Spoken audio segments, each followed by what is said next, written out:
Buenas tardes y bienvenidos a la entrevista al día aquí en Lancelot Televisión. Hoy vamos a hablar con un compañero de profesión, con Alberto Hugo Rojas, un periodista, fotoperiodista, que ha conocido quizás los conflictos más terribles que se están viviendo, porque todavía continúan estos conflictos, sobre todo en la zona de Oriente Próximo, ¿no? Ha conocido de primera mano Palestina, Irak, bueno, y todos estos problemas, grandes problemas de la actual sociedad, y además de con unas fotografías iremos comentando y que nos explique él un poco su visión y también de lo que está haciendo aquí, una labor didáctica que seguro que es interesante. Vamos a hablar sin más dilación con Alberto Hugo Rojas. ¿Cómo estás, Alberto? Muy bien, gracias. ¿Bien? ¿Todo bien? Sí, genial. Genial, pues venga, vamos a empezar, porque se llama Paz en Construcción, no lo he dicho. ¿Qué es Paz en Construcción, para que la gente lo sepa? Paz en Construcción es un proyecto que nace con una visión de qué puedo hacer yo para cambiar las cosas con lo que estoy haciendo, ¿no? Entonces, ir a los lugares en conflicto y hacer fotografías, que era lo que siempre quería hacer, y publicar, ya está. O ponerle en manos, en este caso, de profesorado y alumnado, y que ellos sean los responsables de convertir este proyecto en realidad, porque yo no hago nada, ellos son los importantes, ¿no? Los importantes para mí son los que salen en las fotos, y estos niños y niñas, los jóvenes con su profesorado, que piensan en eso, lo tan importante que es para la convivencia, los derechos humanos. Esa es la base de todo esto, ¿no? Y después de años de hacer estos trabajos, Palestina e Israel varias veces, la primera vez en Irak en el 2008 y en Río de Janeiro con la pacificación de las favelas, pues eran cosas independientes, salían muchas cosas, sobre todo por parte de profesorado, familias que te invitaban a un montón de sitios, y era consolidarlo en algo más concreto, y salió la idea de hacer este Paz en Construcción, que en estos últimos 4 años se hace una versión que tiene el apoyo de la Dirección General de Ordenación, Innovación y Promoción Educativa del Gobierno de Canarias de Educación, y es una visión muy concreta, ¿no? De trabajar mis fotografías en distintas realidades, una que habla de niños, otra de mujeres y otra de muros que no solamente son físicos. Y es como base de ver eso, pensar, y después elaboran trabajos y la conclusión son las charlas. Aunque este año es al revés, voy primero dando las charlas en los centros, y es muy bonito ver que en estos 4 cursos, desde el 2014, esto no es mío, es de ellos, de niños y niñas, del profesorado. ¿Cómo reaccionan? ¿Cómo reaccionan cuando van viendo imágenes impactantes, lógicamente? En esta parte del trabajo de cada proyecto nunca van a ver niños muertos ni heridos. No lo ven porque ya saben que están, no son tontos. Y también porque muchas veces cuando llegan a la casa o está puesta la tele y ven estas cosas terribles, ¿no? Que a veces duran unos segundos en el informativo, tú sabes cómo funciona esto, ¿no? Sí. Se destaca o no se destaca y da igual estos 5 niños que murieron hace 2 fines de semana cruzando el mar Egeo y nadie les llora. Entonces, visibilizan estas situaciones y es curioso cuando te llega la repercusión del profesorado, de ellos mismos, pero también de las familias, donde te dicen, mi niño es menos materialista, mi niña, o un vecino que me encontraba ayer, oye, mi hijo fue a tu charla y no para de hablar, y después dice, ah, sí, Alberto Rojas, digo, lo conoce. Ellos se dan cuenta de lo que hay, ¿no? Y me llama la atención sobre todo los pequeños, de infantil y primaria, que con ellos, en algunos centros de infantil y primaria, empiezo a las 8:30 con un grupo y estoy hasta las 1:30 y nos falta tiempo. Entonces, cuando normalmente las charlas suelen ser de 2 horas con los mayores de bachillerato, de la ESO, y cuando a veces tienen la inquietud ya de moverse y tal, les pongo de ejemplo a los pequeños y les sirven de ejemplo, porque ellos hacen trabajos muy bonitos de póster, de vídeos, de concienciación dentro del centro que trasciende fuera. Y es impactante cuando ven, lo todo les llama la atención y dicen, pero tú estabas allí. Digo, sí, claro, pero estoy aquí. Yo tengo suerte que puedo volver. Si no pasa nada, puedo volver. Pero esta gente que está allí no se puede marchar. Y la gente que ha huido de los conflictos de Siria, de Irak, que están en Jordania, que están en Europa, no pueden volver a sus casas. O muchos no quieren volver, pues no quieren morir. Sí, no, la verdad que es terrorífico. Vamos a empezar ya ahí viendo algunas de las imágenes. Hemos reducido un poco y tú nos vas diciendo qué tipo de conflicto es y cómo, qué situación, qué impresiones te da. Estamos viendo ahora, entiendo que Palestina. Eso es Hebrón. Eso es un último control militar dentro de la ciudad, de lo que es dentro de Hebrón tiene 2 partes, ¿no? H1 y H2, que una es para los palestinos y otro donde viven la población israelí, ¿no? Pues para muchas profesoras y niños, para ir al cole de infantil y otro de primaria, tienen que pasar un primer control muy fuerte y un segundo control que es para la puerta del colegio. Entonces, las profes, para salir, tienen que enseñar su identificación, las que viven fuera. Y los niños que viven fuera tienen que pasar esos controles militares para entrar y salir, para estudiar. Claro. Incluso ese día había bloqueo de profesoras y niños fuera que tardaron 2 horas en ir al cole. Ya. No sé si hablábamos tú y yo alguna vez, contándome tú alguno de tus viajes, y no sé si está asfixiada, ¿no? A Palestina no la dejan ni desarrollarse tampoco, ¿no? Claro, viven en un bloqueo que no les permite desarrollarse como tiene que ser un Estado. Yo reconozco que existe el Estado de Israel porque se lo dimos en las Naciones Unidas con una frontera delimitada. Y no por seguridad les voy a quitar a los palestinos tengo muy claro en todo este tiempo que la represión y el miedo causan reacciones violentas. Entonces hay que cambiar la forma de hacer las cosas, ¿no? Vale. Seguimos, si vas viendo las imágenes, tú también puedes ir comentando. Esto es la Franja de Gaza. Yo estuve en la guerra del 2014, que fueron 51 días de bombardeo, 24 horas al día, donde ningún lugar era seguro para nadie. Y yo volví 2 años después. Estas son las caravanas que llaman, donde están las familias que todavía tienen sus casas destruidas. Esto era en octubre del año anterior, el 2016, ¿no? Y todavía había gente que vivía en sus casas mientras reconstruían. Lo curioso de esta foto, que fue que a mi amigo Abu Amir, que estábamos allí en Gaza, que es el que me cuida, me protege, se juega la vida por mí, incluso me acuerdo en la guerra... ¿Por qué eso cómo se lleva? ¿Siempre tienes que tener a alguien del lugar que te oriente o que te...? Yo no soy la CNN ni Televisión Española, yo no puedo pagar un fixture que te cuesta 300, 400, 500 dólares al día. A lo largo del tiempo tienes gente que te ayuda, que incluso no tienen nada y se endeudan por ti, incluso a veces por ayudarte, ¿no? Y yo le dije que quería una mañana con un niño y una niña que iba al cole por la mañana, porque intento focalizar mis trabajos en eso que a lo mejor no es vendible, pero sí es para el proyecto. La cotidianidad dentro de un conflicto. Claro, estas niñas vivieron la guerra, no solamente una guerra, vivieron 3 ofensivas anteriores, o sea, sobrevivieron a 3 guerras las que tenían 7 años cuando la ofensiva, ¿no?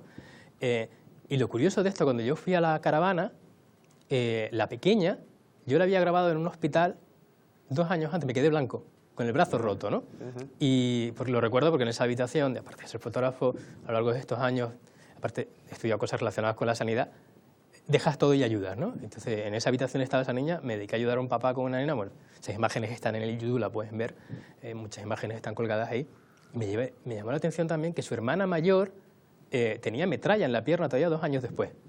Todas las mañanas al cole. ¿Qué necesidad tiene de ir al cole si las pueden matar en cualquier momento? Entonces, estos son verdaderos ejemplos para los niños y niñas de ahora, ¿no?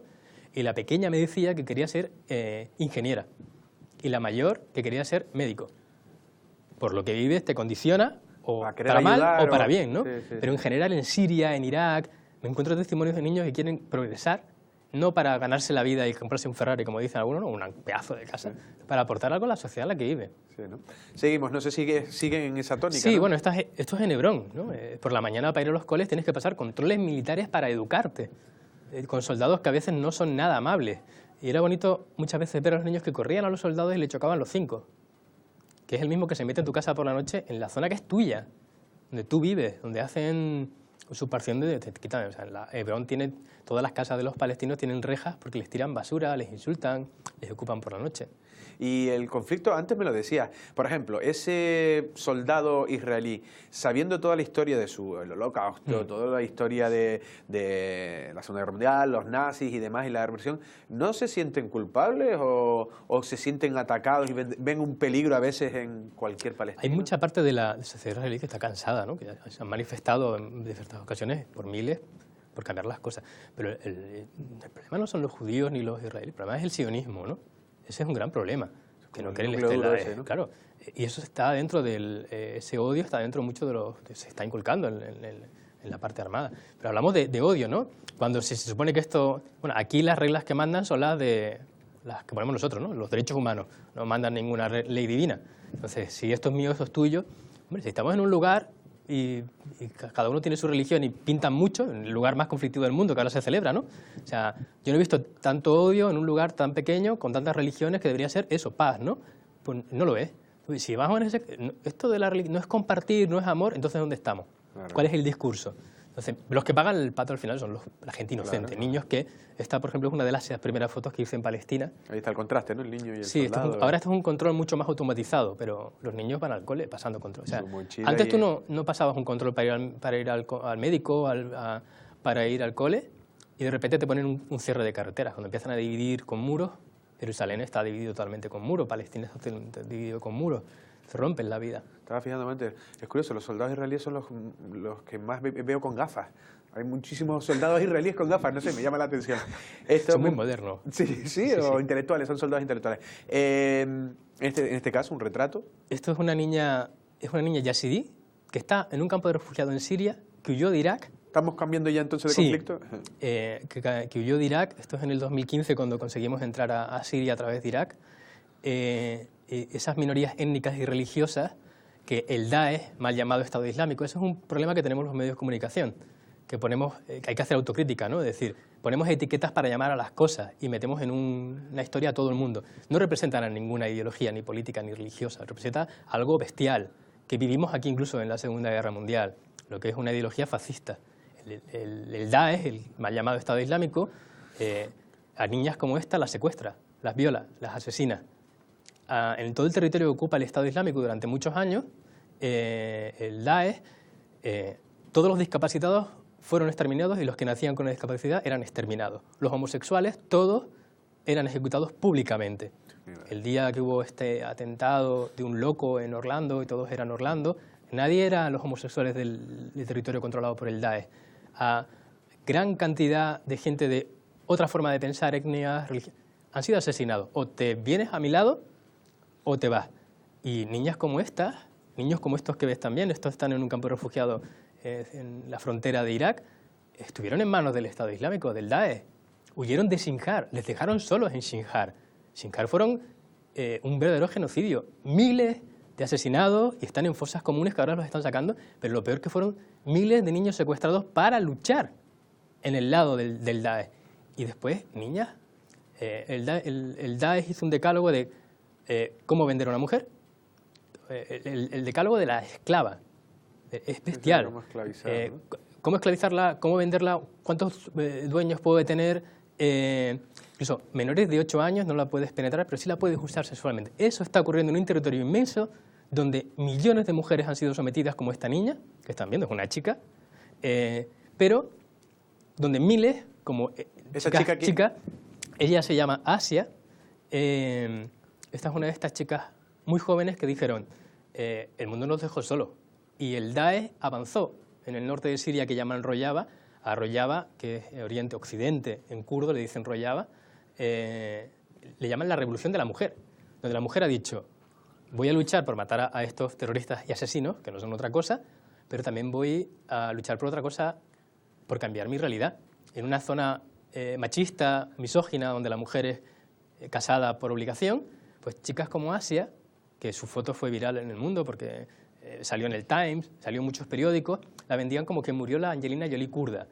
Y realmente esta chica luchó por algo más. ¿Esa chica murió? Esa chica murió el año pasado, hace 2 años ahora, con un atentado del Daesh. Esa chica murió luchando por esa revolución de la mujer allí, ¿no? Es decir, donde dijeron igualdad y paridad por obligación. O sea, nosotros luchamos matando a los terroristas del Daesh, pero también gobernamos. Claro. Y hablamos de que la educación es obligatoria en una zona donde están en guerra. Claro. Estamos viendo, no sé si esto también sigue perteneciendo a ese tipo de campo de refugiados. Esto es Europa, tristemente. Esto es lo que llamaban la jungla en Calais, donde había una zona como esta de container para familias y menores, pero que era insuficiente, donde de repente llegaron a ver, antes de la disolución de este campo, de este asentamiento, no era campo, ¿no? Era un asentamiento de inmigrantes donde habían 10.000 personas. Y la preocupación eran los menores no acompañados. Cuando se hizo la primera parte de este campo, se quitó, la primera, el sur, desaparecieron 129 niños.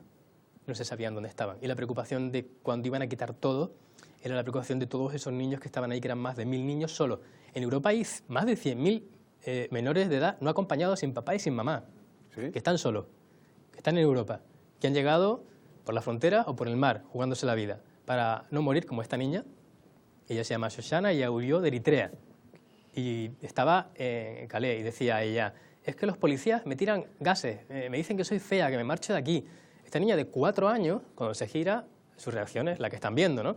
Está cansada de vivir esta situación. Y antes tenía su caravana. ¿Hace como de pistola? ¿O? Sí, está cansada de que le hagan fotos o que la insulten, que le digan... Vivir una situación que no es para un niño de 4 años. Tú no querrías vivir... Además, esta niña vivía en una caseta de campaña, de lona. Y cuando antes estaban cerca, con las caravanas que estaban cerca de la escuela, se levantaban y iban a la escuela. Ahora no, en ese tiempo final de la jungla, eran los profes, nosotros los voluntarios, que íbamos a buscar a los niños para llevarlos al cole. para que no desaparecieran. Es que es triste saber, y que la gente no se da cuenta, o no sale en los medios todo el tiempo, que en Europa hay 10.000 niños migrantes, refugiados, desaparecidos, 10.000. Una cifra de hace 2 años de la Europol. No lo dice una organización, no lo digo yo, lo dice la Europol. 10.000 niños que la gente puede echarle un poco de imaginación cuál es su destino. Claro, cuando llegan los niños a Grecia o Italia, se registran, pero después se les pierde la pista a muchos de ellos porque tienen miedo a ser metidos en campos de refugiados, de detención, que en Europa son centros de detención, y deportados a sus países. Yo huyo de Siria, de Afganistán, y después te deportan allí, donde no quieres morir. Los talibanes cada vez tienen más territorio en Afganistán y cada vez se les considera que están menos en guerra. ¿Qué pasa con los afganos? Que se deportan allí. Claro. Cuando tienes delante en Lesbos a un niño chiquitito que casi corre desnudo por el sitio donde está y que te dicen es que necesita una mamá, su papá hace lo imposible por él y dices que la mamá la ejecutaron los talibanes. Y su papá lo cogió y salió corriendo para Europa. Y está aquí en Lesbos en un limbo. Mi madre, qué cosa. ¿Eso sigue siendo Calais? No, esto es Irak. La primera vez en el 2008, 2007 se vivió una guerra sectaria después de la invasión ilegal. Esa guerra ilegal bajo mentiras. Los 3 de las Azores nos llevaron a exportar nuestra forma de democracia, ¿no? Hay una cosa muy importante que en el proyecto y en todo lo que, cuando doy las charlas fuera y todo, esta cosa, hay que tener visión histórica de las cosas. O sea, ¿qué hemos hecho allí para sembrar odio y destrucción, muerte? Yo fui en esta época se decía que Irak ya era la leche, de reconstrucción, seguridad. Yo no había pasado tanto miedo psicológico de hacer kilómetros más. Era un Irak con un calor tremendo, más de 50 grados ese año, y hacer kilómetros para contar una historia, de llegar a un cole, porque había habido... claro, aquí está el orden del día, estaba el orden del día, los crímenes de honor. Me acuerdo que era una historia de una niña que se enamoró de un chico musulmán y cuando llegó la chica a su pueblo la lapidaron. Durante media hora esa niña sufrió, ¿no? Y fuimos a hacer una entrevista 1 año después de lo que había pasado allí. Y llegas a un lugar y te dice tu acompañante que no es seguro. No es seguro para ti porque te pueden secuestrar y para ellos porque los matan en el lugar, ¿no? Entonces tienes que pensar si sigo aquí o me voy. Entonces era un sufrimiento bestial y la gente vivía allá siendo refugiada. Terminaba la guerra y te ibas a un lugar y había atentados. Esto es Kirkuk. Kirkuk siempre es atentados continuamente. ¿Dónde está eso físicamente? Entonces, Kirkuk es como una frontera entre el Kurdistán iraquí, que es región autónoma, e Irak. Y esto fue que en este momento a los kurdos le quitaron la parte administrativa, es decir, los dineros que salen de la venta del crudo no iban al gobierno kurdo del norte, iba a Irak, entonces se quejaban. Esta es una zona petrolera muy importante, ¿no? Y la gente salió en manifestación, había atentados, entonces a esto se le llamaba la insurgencia. Atentaban y después salían por las calles a matar gente. Y pasa que la insurgencia después se dio cuenta que podía hacer otra cosa distinta, que era convertirse en algo más terrible como fue el Daesh. Entonces ya no se marchaban, sino empezaron a quedarse. Y cuando llegaba el Daesh, causaba tanto miedo lo que hacía, porque esto se gestó en las cárceles americanas, ¿no? Aprendieron mucho y le dieron una vuelta de tuerca y, claro, nos dan miedo porque veíamos las ejecuciones en televisión, ¿no? Hasta que no salió el periodista americano ejecutado delante de las cámaras, Foley, en el 14, no nos dimos cuenta que eso existía y que pasaba allí durante años atrás. Claro. ¿Qué grado de culpabilidad tienen, por ejemplo, las grandes potencias? Has dicho Estados Unidos, pero, por ejemplo, ¿no? Eso que ha demostrado el movimiento talibán, ¿no? Fue auspiciado por los norteamericanos contra la Unión Soviética y demás. Sí. ¿Qué grado tiene de culpabilidad? Porque ahora parece que Estados Unidos o Rusia parece que están en medio, ¿no? Sí. Somos corresponsables, ¿no? Somos corresponsables porque a lo largo de la historia es una parte importante, lo que te decía antes, ¿no? Las charlas, digo, o sea, en un momento hace más de 100 años donde los franceses y los americanos se dividieron en Oriente Medio, ¿no? El Saint-Picot famoso, ¿no? O sea, hay que tener en cuenta que desde entonces creamos esa frontera, gente que tenía otros usos y costumbres, nos empezamos a poner a vivir juntos y porque nos dimos cuenta que a los árabes le decimos, le vamos a dar la Gran Arabia, ¿no? Eso es lo que... Y es mentira. Eso se supo porque después los rusos se revolucionaron y sacaron ese acuerdo a favor donde también sacaban una tajada. Y eso hemos hecho en África y en Oriente Medio. Es invadir, ocupar, y cuando nos marchamos dejamos a nuestros amigos los dictadores. Lo de las armas químicas, Saddam Hussein las tenía y las usó en Halabja. Yo estuve en Halabja 20 años después de los bombardeos. Y 20 años después la gente sufría los efectos de las bombas químicas y todo lo que se tiró allí. Pero en ese momento no intervinimos, ¿no? ¿Cómo era eso que se decía? un hijo de puta, pero es nuestro hijo de puta, con perdón. Entonces mantenemos a esos dictadores. Países que tienen oro, petróleo, coltán, tendrían que ser, lo digo en las charlas, tendrían que ser la leche. ¿Y por qué no lo son? ¿Por qué se mueren de hambre en África, otra vez en el Cuerno de África, millones de personas y no salen en la tele? Esta gente que ven en las fotografías ahora, esto es un campo de refugiados en Irak, en el 2015, ¿no?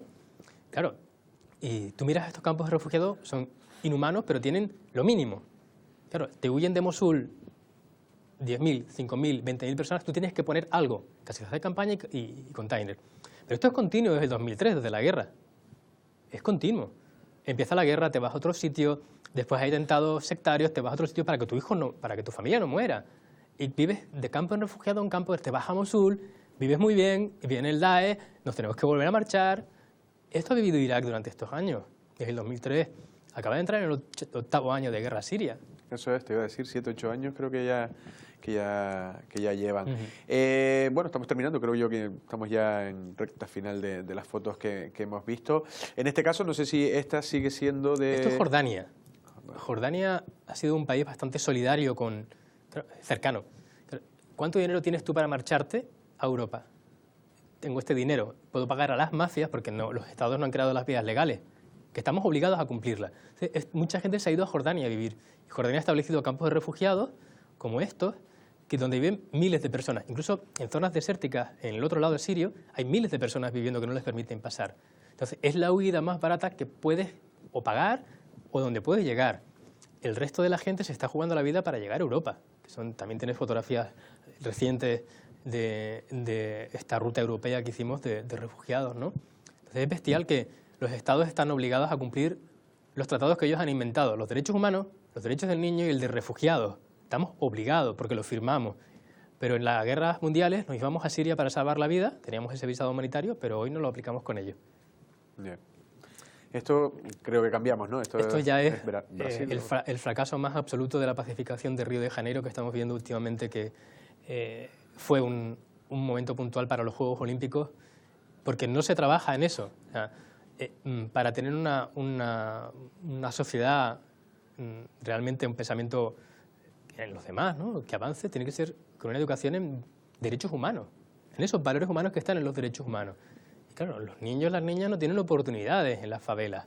La riqueza está en los más ricos, la corrupción la llevan, no recae ese dinero en la gente que vive en favelas o en barrios marginales. ¿Y qué te queda? Delincuencia, asesinar para vivir. Entonces se hizo un programa de pacificación que no funcionó como tenía que haber funcionado. Perdona, ¿tú podías acceder fácilmente a las favelas? Sí, a las que están ¿Habrá pacificadas. algunas más peligrosas, otras menos? Las que estaban pacificadas eran mucho más fáciles de acceder. Incluso a veces te sentías más seguro en las favelas que en Copacabana y por ahí. Porque allí bajan... Claro, depende de los lugares. Eran morros, los morros. Entonces sí. Las salidas estaban controladas con las UPP, que eran las unidades de pacificación, y esta policía se suponía que era diferente, ¿no? Gente muy joven, formada, y funcionó hasta un momento determinado. Pero claro, la corrupción está en todos los niveles y ese es el gran problema. Si no te llega la riqueza, te estás jugando la vida por defender, pues ahí está la cosa, ¿no? Vale. Ya vamos a terminar. Recuerdo unas imágenes tuyas, creo que eran en Palestina, porque la gente ha visto estas imágenes y yo creo que hay que tener una madera, una pasta especial para haber trabajado en estos lugares. ¿Has visto tu vida correr peligro? Estoy con la misma gente que lo está pasando mal. O sea, yo siempre te preguntan esto mucho en las charlas y cosas. Yo es que yo no soy... O sea, actualmente hay un gran problema de decir, es más importante la pregunta que te voy a hacer, el que estoy aquí, se hicieron un periodismo un poco espectáculo, ¿no? Y los importantes son ellos que están. Yo estoy viviendo lo mismo que vive la población, pero yo tengo suerte de volver. Ellos se quedan bajo las bombas. Sí, la repetición, las probabilidades también de que... O sea, en Gaza 24 horas no era seguro para nadie. Sí, recuerdo unas imágenes tuyas grabadas en para nadie. Y ahí volaba ahí de pero todo. Eso era todo el tiempo. Entonces, cuando tú te ibas a un hospital y lo que tenías delante eran niños que se te morían en tus manos, ¿qué está pasando aquí? Que son niños bombardeándose lugares que no son permitidos para bombardear. Pero no podemos arreglarlo de allá. Tenemos una situación muy preocupante en Europa, que desde octubre hasta enero, pues era el final, ¿no? Es decir, bueno, los refugiados vienen, migrantes vienen buscando refugio aquí. Pues lo están pasando muy mal en Europa. Les estamos tratando en centros de detención a familias con niños, a niños solos, a gente enferma les estamos dejando en manos de las mafias, de violadores, de asesinos. Sí, de la miseria. Pero eso está ocurriendo en Europa. Son gente que vienen huyendo de morir y tenemos la obligación de ayudarles, porque ellos nos ayudaron en su día. Por eso hay que tener... estuve en Caen este año, en el aniversario del armisticio. Este año se cumplen 100 años del fin de la Primera Guerra Mundial. 100 años después no hemos aprendido nada. Y ponía una foto de un señor que con 15 años se jugó la vida por cambiar la historia. Entonces, a los niños y a la gente en las redes sociales les digo, ¿qué están haciendo ustedes por cambiar las cosas? Entonces, Europa tiene una crisis de valores y es una crisis migratoria la que viene. Y gracias a un montón de voluntarios, la gente no está muriendo más de frío y de hambre y que te acogen. Yo el 24 de diciembre, mientras todo el mundo celebraba la noche de Navidad, estaba dentro de una caseta de campaña en un campo de refugiados con una familia que huyó de Irak, que incluso van a ser deportados porque les han denegado, la primera entrevista se la han denegado y pueden ser deportados y son prioridad para ser acogidos. Pues son familia con niños y porque Irak ya no está en guerra. Entonces, esa familia que te acoge porque te ve empapado, pasando frío y comparte contigo su pan, sus huevos duros y su té y te dicen, ¿qué estás haciendo aquí? Digo, pues estoy con ustedes, contando su historia para que allá lejos niños y niñas jóvenes sean los que cambien sus cosas. No van a cambiar tu realidad, pero por lo menos ellos saben que no están solos. Y yo no me cansaba de pedirles perdón y se enfadaban conmigo porque les pedía perdón todo el tiempo. Sí, no, tú no tienes la culpa. Digo, soy corresponsable de que ustedes están viviendo aquí. Sí, y esto mismo se lo dije en el Parlamento Europeo, cuando en las dos conferencias, la última que estuve, les dije, oye, ustedes tienen la culpa de que niños solos, menores de edad no acompañados, esas familias con niños, repito, y esa gente enferma, están siendo verdaderas historias duras de niños que están siendo asesinados, que están siendo violados. En Atenas están los violadores y los pederastas. Allí, buscando niños en Europa. Sí, están. Sí, para toda no está afuera. Incluso aquí, hace no mucho, se desarticuló una banda de trata de blancas, de nigerianas, ¿no? Vinieron de Nigeria, llegaron hasta Libia, cruzaron jugándose la vida y en Italia se repartió por el mundo, ¿no? Y llegaron aquí a Lanzarote. Entonces, es apostar por una educación en derechos humanos que son la base de la convivencia, ¿no? Bueno. Y esos profes son maravillosos que lo transforman en acciones reales, que los niños y niñas lo comprenden mejor que los mayores. Y es bonito cuando te dice un padre, ahora es mi hijo quien me cuenta a mí lo que vio en la tele. Pues sí, pues yo creo que bueno, la labor que estás desempeñando, por lo menos tu granito de arena lo estás colaborando. Alberto, ha sido un verdadero placer. Muchísimas gracias. Muchas gracias. Gracias. A ti. Bueno, pues ya han contado, ya han escuchado las historias de Alberto Hugo Rojas, compañero.